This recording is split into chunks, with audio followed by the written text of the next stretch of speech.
Good morning, guys. A week from today, you will officially be done with fifth grade.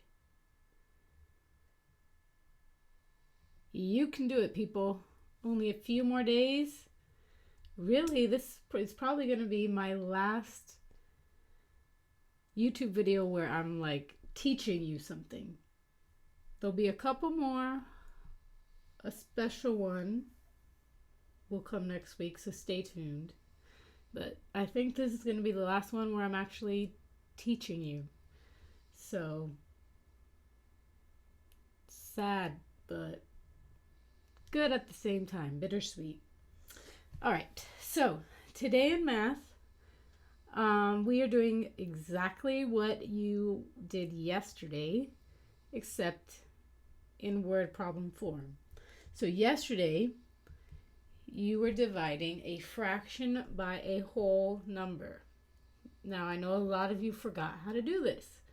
So I'm going to quickly review how to do that, and you're going to see and remember how easy wow, I cannot talk today. How easy it is.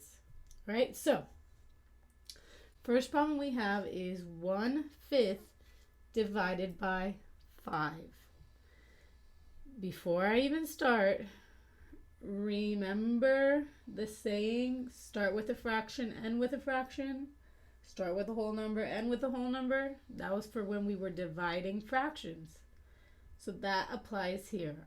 If I start with a fraction, my answer is going to be a fraction. But first, I'm going to draw this out. So, this is saying I have 1/5 and I'm dividing it into 5 pieces.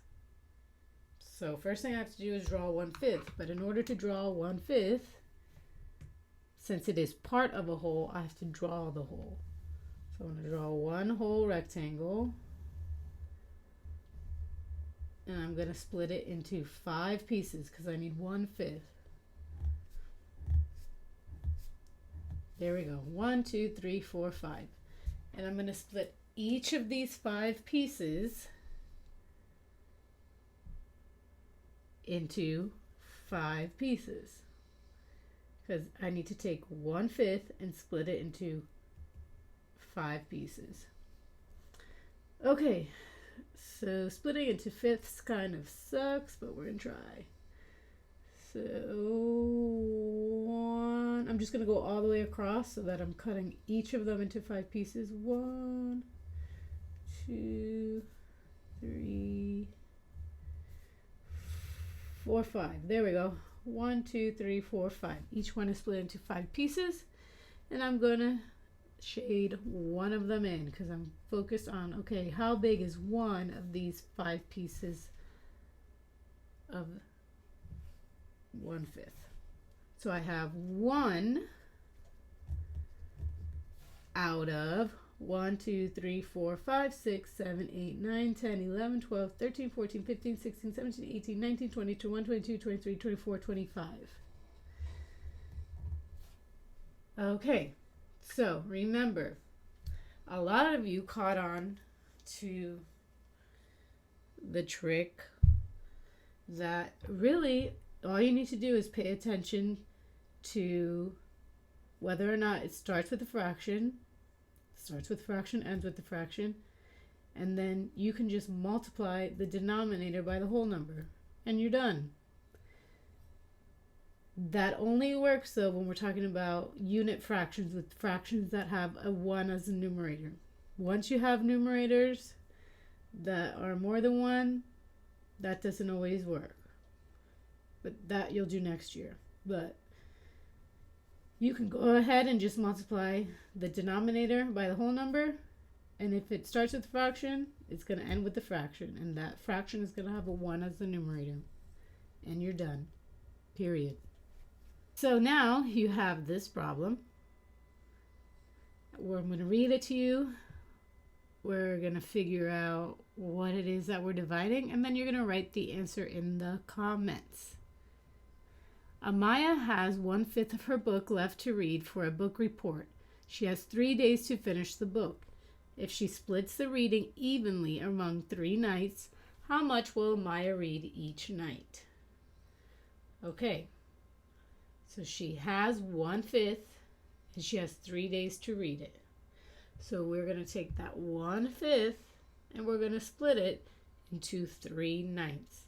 So 1/5 divided by 3. If I'm starting with a fraction, I end with a fraction. So my answer should be a fraction. Go ahead, write your answer in the comments.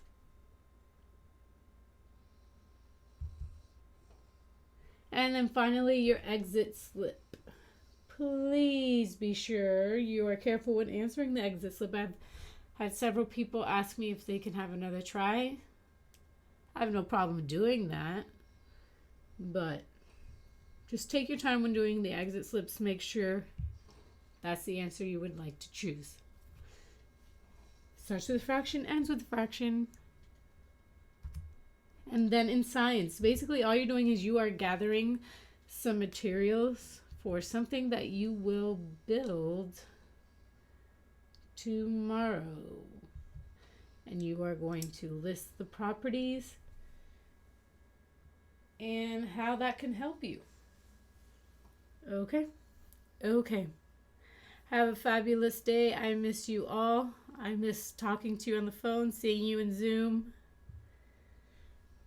But end of the year madness has arrived. Call me, text me if you want to reach me. Peace.